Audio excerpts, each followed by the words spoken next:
Hi VC, it's Dale, Gatefold 33 here again, continuing my acquisition videos. This is number 3, moving straight on, trying again keep it around the 10-minute mark. So next acquisition that I've made this year is this album by Francois Hardy. Love Francois Hardy and have a number of releases by her. Some on CD, some on vinyl.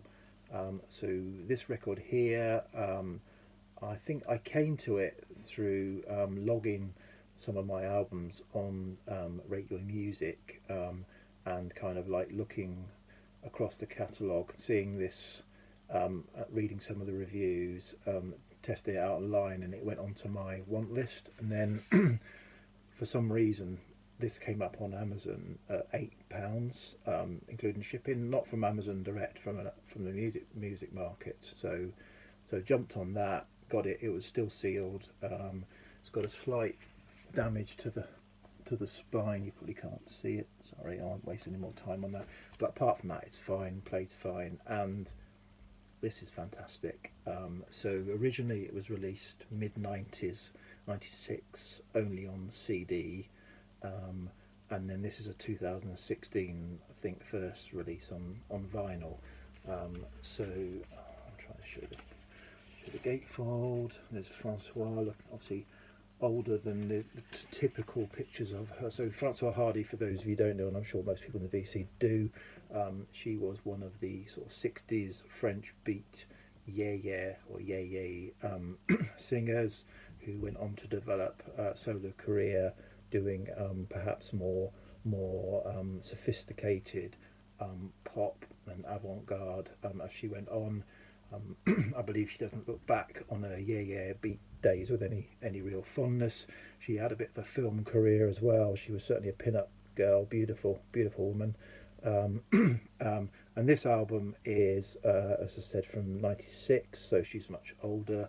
Her voice, I think, is kind of dropped an octave or two, and is, I guess, more lived in. And so this is a really good, I'd say, dark pop indie album, double album, and it's absolutely fantastic, and it's probably in the top 3 of my acquisitions this year.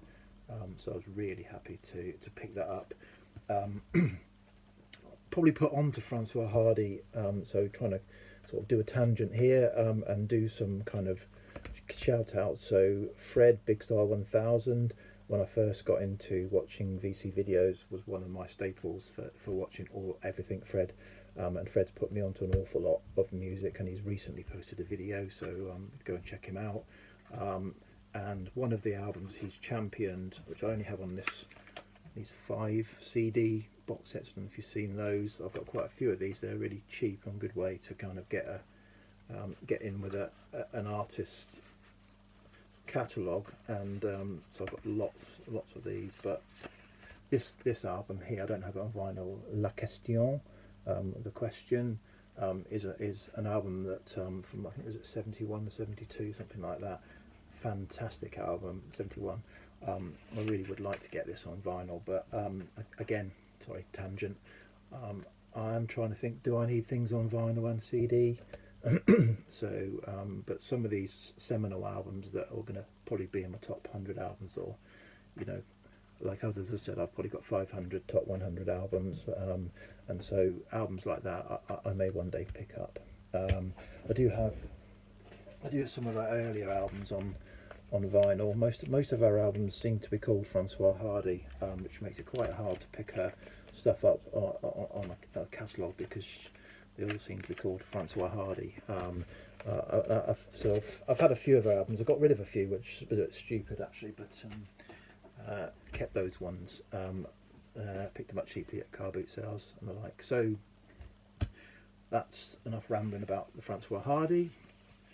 Next album I picked up, this is a new release. This is a mini supergroup, you could argue, called Bonnie Light Horseman. Bonnie Light Horseman is the name of the band.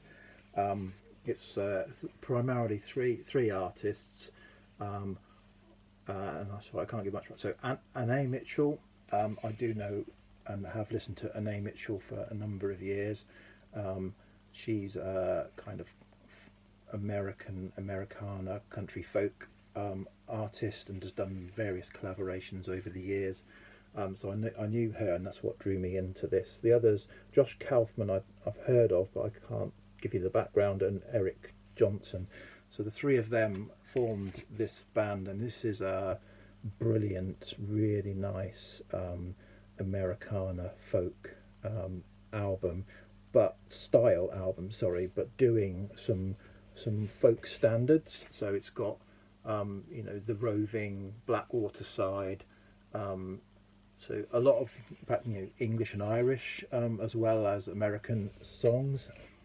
So I sort of know about Anne Mitchell. So this is a great album. And again, this is a top album of the year at the moment in kind of new releases.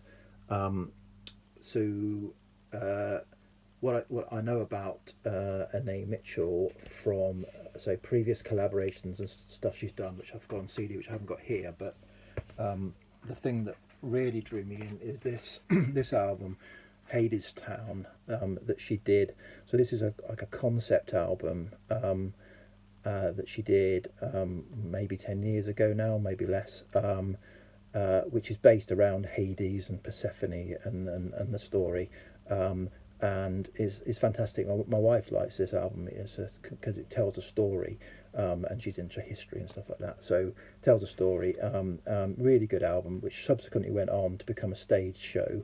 So originally started in London, then went up to Scotland, and then I think it's now on Broadway. I meant to see it when it was in London, and I just forgot. And then when I got round to remembering, it had moved to Scotland, and I lost my opportunity. So I kicked myself about that, because I really would have liked to have seen it on stage, because I love the album. So I've got it digitally, and I managed to pick it up on LP, which is so quite rare. Another tangent alert here. This is a double album in a single sleeve, but it's in the Shrink. Seen a number of discussions on or threads on the VC. I am a Shrink off person, so this is a rarity. I don't know why, and it won't be. I'll probably be taking it out of. So for me,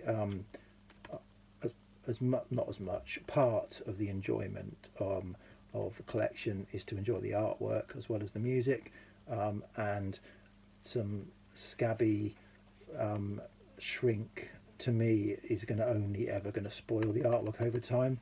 So typically I will rip the Shrink off, try and keep the hype sticker, do something with the hype sticker, either stick it on a sleeve if it's got a typical generic sleeve in it, stick it on the sleeve, or I'll put it in a little envelope and leave it in the sleeve, and try and enjoy the artwork with a good outer sleeve, that clear outer sleeve on it. So that's how I tend to keep my records. So I said I will rectify this probably after this video. So a bit of an aside there. So moving on, next one, where are we? 8.5 minutes. We might get one more in. This is a reissue of Laura Nyro, or I did read somewhere how to pronounce it, and I can't remember which one it is, but one of those. Her debut album has been re-released recently on a mono pressing from the original analog tapes. Sounds great. Not spectacular. It didn't blow me away, which is why I kind of bought it. As much as for Laura Nyro, because I do have another album that I've had for years of hers, probably a more famous album, which is Eli and the 13th Confession. This is an original UK mono press. It's great. Sometimes her voice, she's a kind of jazz pop singer, isn't she? And sometimes she does things with her voice which grate a bit, but typically she is a really, really strong singer, and with really strong songs, and this is a great pickup. So I'm really glad to have this. Where are we? 9:50. I will probably stop that video there and come back straight after. Thanks. Bye.